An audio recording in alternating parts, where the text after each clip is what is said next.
Listen 2. How seasons affect birds. Listen to the dialogue and answer the questions.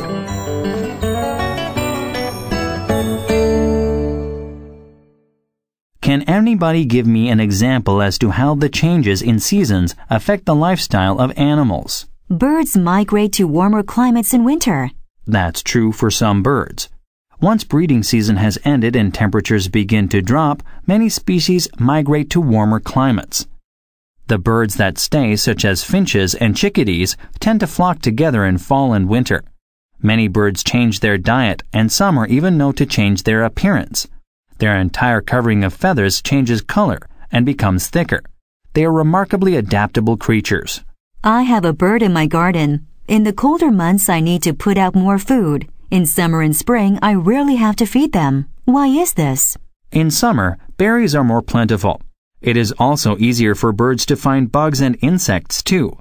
The typical feed given to birds by humans consists of nuts and seeds. In our next lesson, we will discuss how seasons affect humans.